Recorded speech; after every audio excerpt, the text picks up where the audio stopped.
Assalamualaikum warahmatullahi wabarakatuh.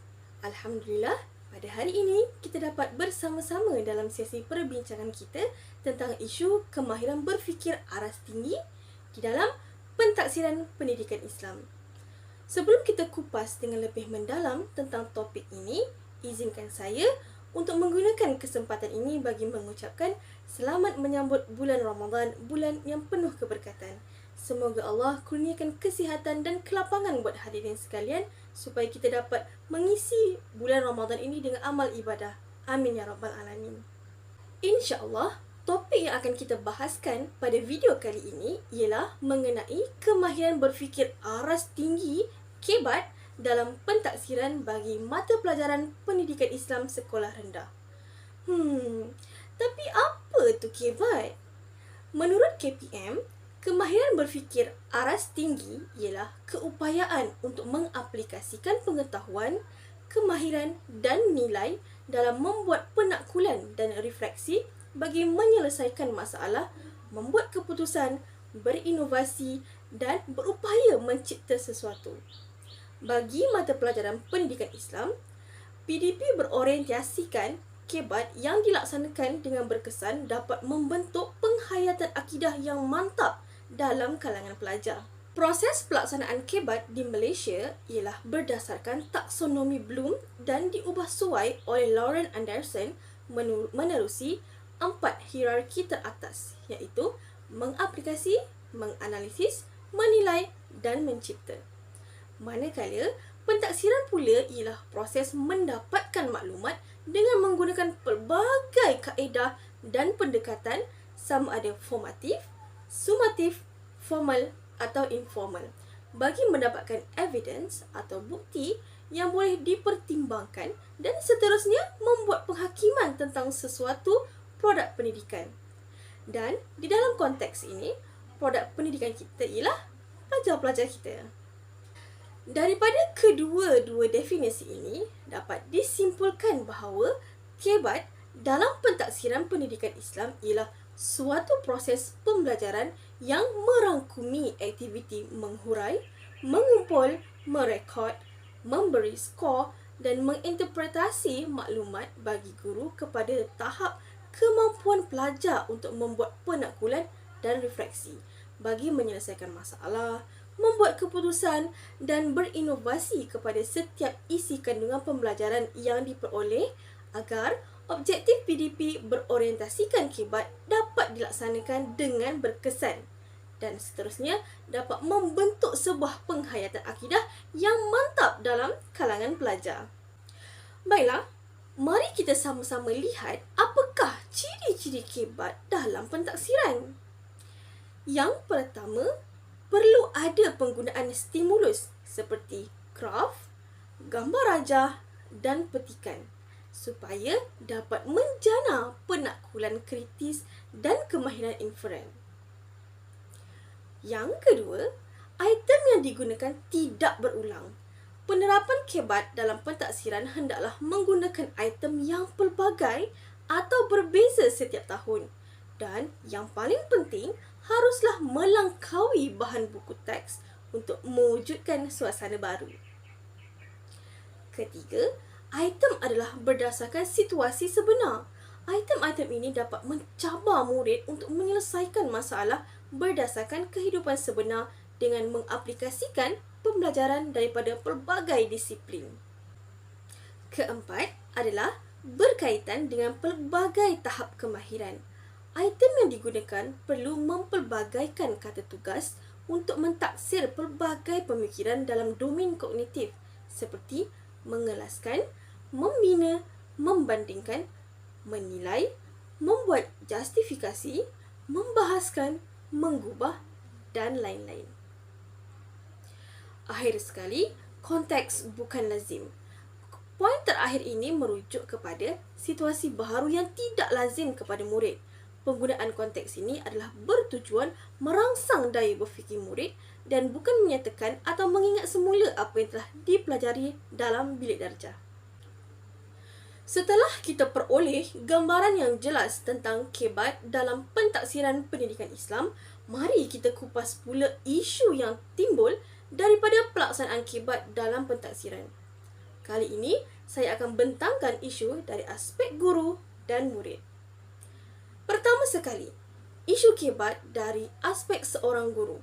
Antara isu yang timbul daripada pelaksanaan kibat dalam pentaksiran PAI ialah guru tidak bersedia dalam melakukan pentaksiran kibat kerana kurang pengetahuan tentang kibat. Guru yang kurang pengetahuan ini akan membawa kepada kesalahfahaman tentang konsep kibat. Akibat kekeliruan ini, guru dilihat lebih cenderung untuk kekal menggunakan tradisi pentaksiran yang lama, seperti pentaksiran yang mementingkan corak hafalan. Kaedah pentaksiran ini kurang menekankan proses, teknik dan strategi berfikir yang berkesan. Hal ini akan menyebabkan murid berasa bosan, mengantuk dan menunjukkan sikap-sikap negatif yang lain di dalam kelas. Guru perlu mempelbagaikan lagi bentuk pentaksiran, terutamanya yang boleh merangsang kemahiran berfikir seperti pelaksanaan projek atau penyelesaian masalah. Selain itu, guru juga mengalami kesukaran dalam membina item soalan beraras tinggi. Kebiasaannya, bentuk penyoalan yang digunakan oleh guru pendidikan Islam kebanyakannya ialah persoalan aras rendah dan sederhana. Penggunaan soalan aras tinggi dapat menggalakkan proses berfikir yang tinggi dalam kalangan murid. Namun, soalan-soalan yang dikemukakan oleh guru masih di tahap yang rendah. Jadi, untuk isu ini, apakah cadangan penyelesaiannya? Pertama sekali, para guru perlu mengubah cara berfikir dan bersikap terbuka untuk menerima perubahan demi kemajuan para pelajar. Para guru perlu cakna tentang inovasi-inovasi yang diperkenalkan supaya guru-guru mempunyai kefahaman dan pengetahuan yang mendalam tentang konsep-konsepnya. Dengan itu, guru pasti dapat merealisasikannya dengan baik dan mencapai hasil yang diinginkan di dalam diri pelajar-pelajar kita. Seterusnya, bila guru-guru dah tahu dan faham tentang konsep, guru-guru perlu mempersiapkan diri dengan segala kemahiran yang berkaitan. Dalam konteks ini, guru perlu mempunyai kemahiran menyoal, mengumpul data, membuat pemerhatian dan banyak lagi. Setiap soalan yang diberikan perlulah bersifat membina, terbuka dan menggalakkan murid-murid berfikir pada aras yang tinggi. Yang keempat, guru perlu lebih berinovasi dalam memberikan tugasan. Contohnya, pelbagai jenis tugasan yang menumpukan kepada kemahiran berfikir pelajar seperti membuat projek, penghasilan buku skrap, penyelesaian masalah dan banyak lagi. Penglibatan murid dalam setiap tugasan tersebut perlu dititik beratkan. Akhir sekali, pihak bertanggungjawab juga perlu memainkan peranan untuk membuat pemantauan dari semasa ke semasa dan mengadakan bengkel atau kursus untuk memberi pendedahan kepada guru-guru tentang pelaksanaan kibat dalam pentaksiran. Okey, kita dah tengok isu kibat dalam pentaksiran dari aspek guru. Sekarang, mari kita lihat apa isu yang timbul dari kalangan pelajar pula. Masalah yang timbul dapat dilihat daripada kesediaan murid dalam penerapan kibat. Yang pertama, murid kurang pengetahuan dan kemahiran untuk berfikir. Akibat kekerapan soalan yang diberikan pada tahap rendah, pelajar kurang kemahiran berfikir dan menakul. Pelajar tidak dilatih untuk berfikir dengan kritis dan kreatif.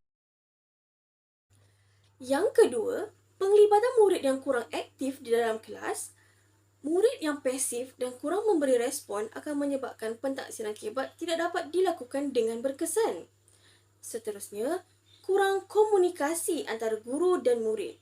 Ini adalah antara implikasi negatif pengajaran berpusatkan guru. Murid-murid akan terbiasa dengan pembelajaran sehala mengakibatkan mereka malu untuk menyuarakan pendapat atau pandangan. Situasi ini diburukkan lagi dengan budaya di Malaysia yang menitikberatkan pembelajaran secara menghafal dan bukan berfikir. Antara usaha yang boleh dilakukan untuk menyelesaikan isu ini ialah memperkenalkan program peta I Think kepada pelajar. Program ini boleh membantu dan melatih pelajar untuk berfikir dengan terancang. Yang kedua, menggalakkan pembelajaran akses kendiri bagi menyokong pembelajaran sepanjang masa yang ditekankan di dalam falsafah pendidikan kebangsaan. Pelajar boleh membina pengetahuan sendiri melalui penggunaan bahan pembelajaran. ataupun melaksanakan pembelajaran berasaskan projek di mana pelajar akan bekerjasama menyumbang idea dan menyiapkan projek. Kesimpulannya, untuk memastikan pembinaan kemenjadian murid yang berkesan, sistem pendidikan yang berkualiti sangat diperlukan selari dengan perkembangan kurikulum kebangsaan. Oleh itu, KPM memainkan peranan yang penting untuk membina satu kurikulum yang dapat memenuhi piawaian antarabangsa dan mampu menjadikan pendidikan di Malaysia sentiasa berdaya saing. Selain itu, kejayaan sesuatu inovasi atau perubahan yang dilaksanakan tidak akan berjaya dengan baik tanpa ejen pelaksanaannya. Perubahan di peringkat sekolah tak mampu dijayakan dengan berkesan jika tahap pengetahuan dan kesediaan guru masih lemah. Guru yang berpengetahuan akan dapat melaksanakan proses pentaksiran yang berkualiti agar dapat memperoleh penilaian sebenar tentang tahap pencapaian pelajar.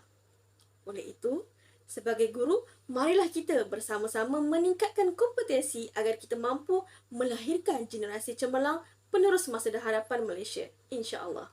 Alhamdulillah, selesai sudah perbincangan kita tentang topik kebat dalam pentaksiran pendidikan Islam. Terima kasih saya ucapkan kerana sudi menonton video ini sehingga ke penghujungnya. Semoga perkongsian ini dapat memberi manfaat kepada semua, khususnya warga pendidik di Malaysia. Saya akhiri perbincangan ini dengan ucapan Assalamualaikum warahmatullahi wabarakatuh.